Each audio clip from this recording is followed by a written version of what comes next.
Boa, meu povo, professor Diogo Xavier na área para mais uma aula da história de Pernambuco e hoje nós vamos tratar sobre os povos indígenas.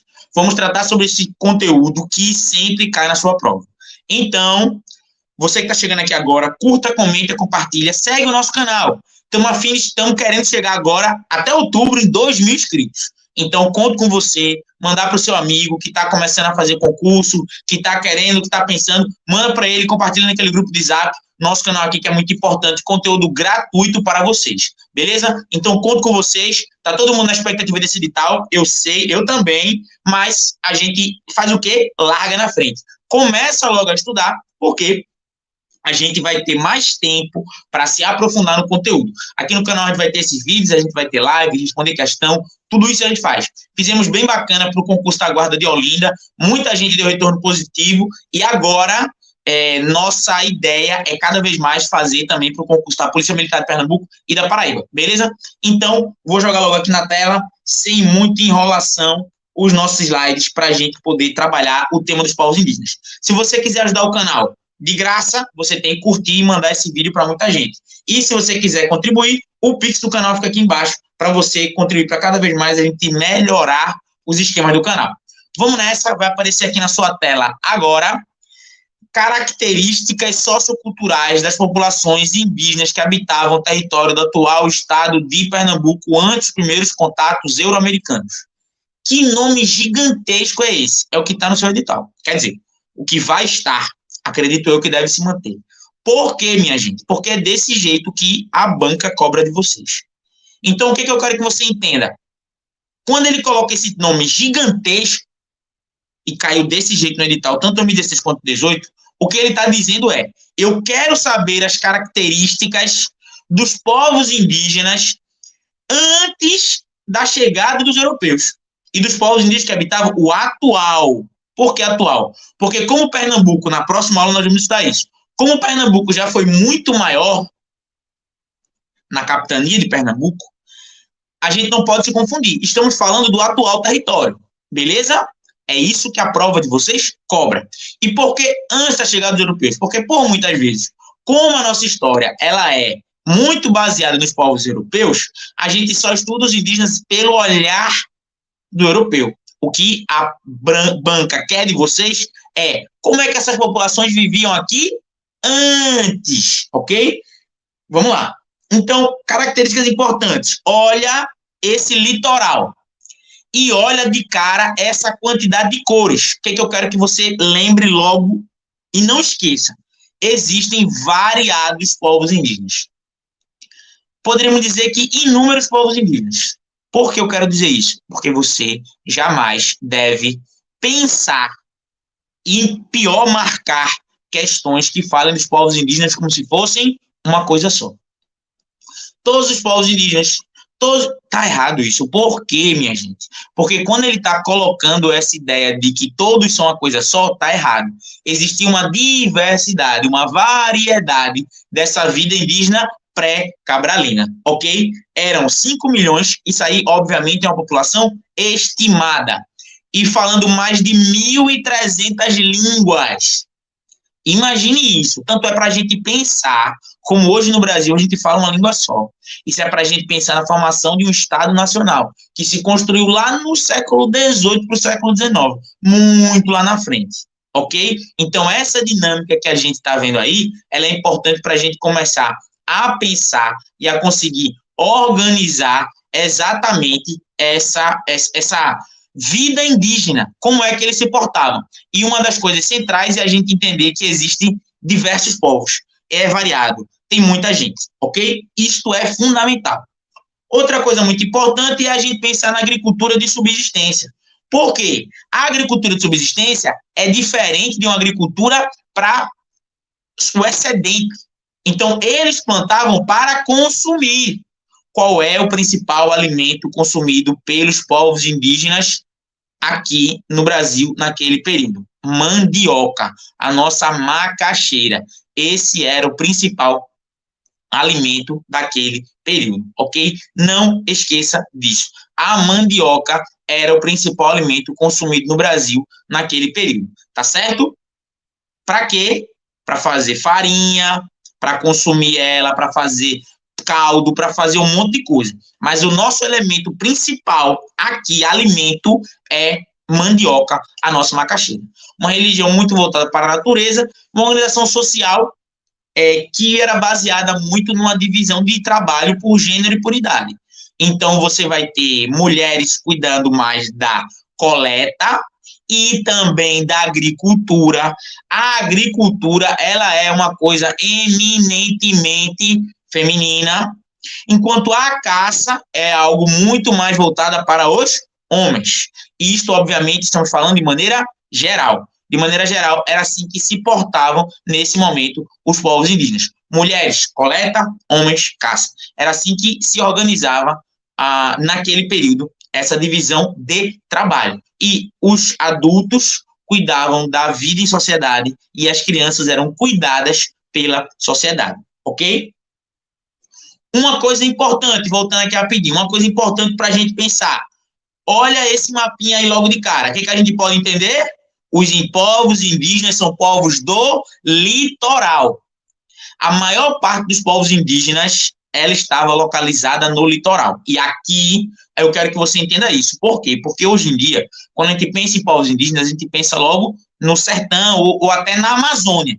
Por quê? Porque ao longo do tempo eles foram sendo expulsos do litoral. Mas assim que os portugueses chegaram, eles estavam no litoral, tá certo? Então, essa vida deles era baseada aqui, porque perto da água você tem muita vida.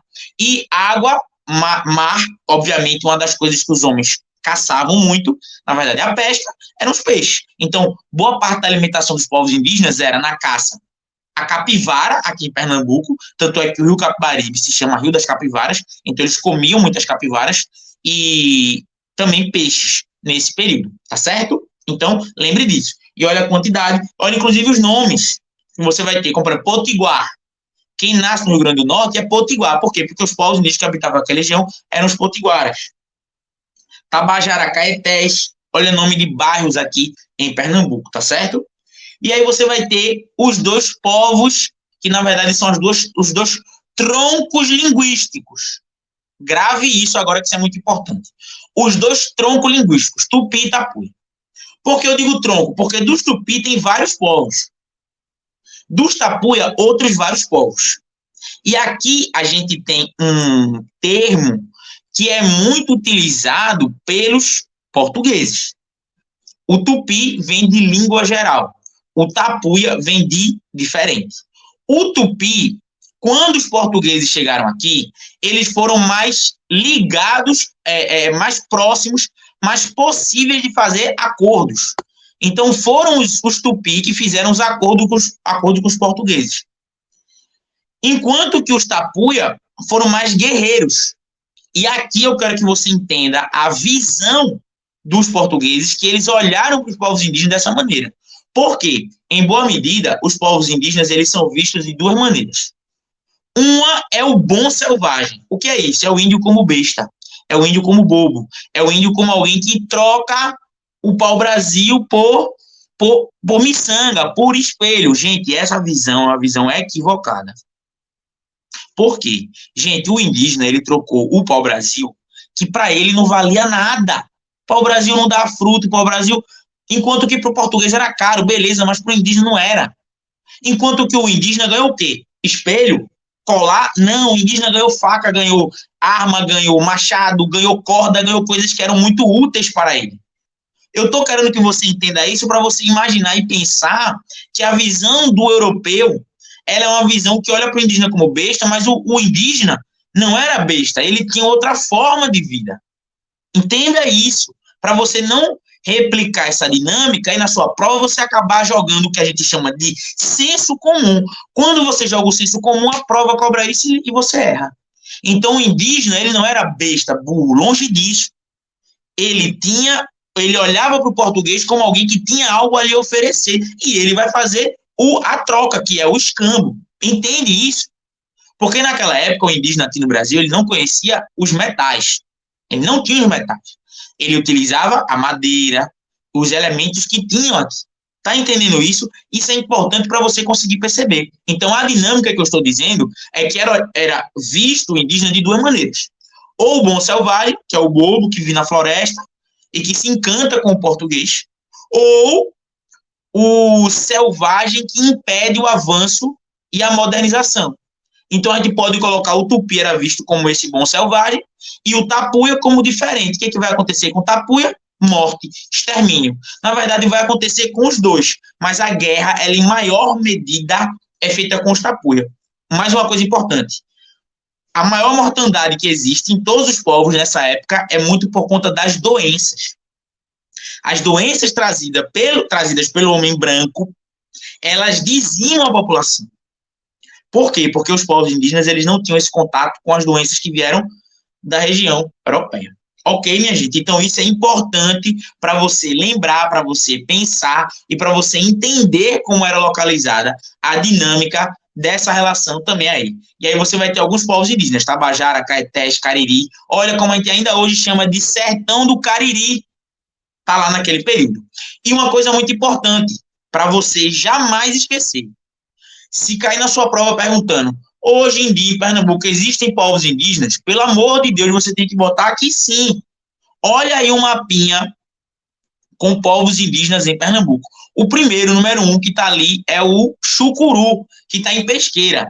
Aí é logo para você se ligar. Professor, o senhor falou que os povos indígenas estavam no litoral. Exatamente. Se hoje o povo indígena mais próximo, em grande quantidade, tá, minha gente? Porque você tem povos indígenas que estão no litoral, até em Igaraçu você tem também os chamados povos em retomada, tudo isso existe, mas eu digo assim, povos aldeados indígenas hoje em Pernambuco, esses vão estar lá em Pesqueira. Por quê? Porque eles foram expulsos, primeiramente por conta da cana-de-açúcar, depois por conta da pecuária. Então, entenderam isso? Então, lembrar dos povos indígenas antes da chegada dos portugueses é lembrar que eles tinham agricultura de subsistência, muita mandioca, e também a criação de animais de médio porte, como a capivara. Esses animais de médio porte, a gente vai ter nesse período que vai gerar uma agricultura e uma criação de animais. E isso fazia com que eles fossem chamados de povos semi-nômades. Hoje, esses povos vivem, em sua maioria, agreste, em sua grande maioria, e alguns no sertão, como são os povos Trucar, já ali na divisa com a Bahia.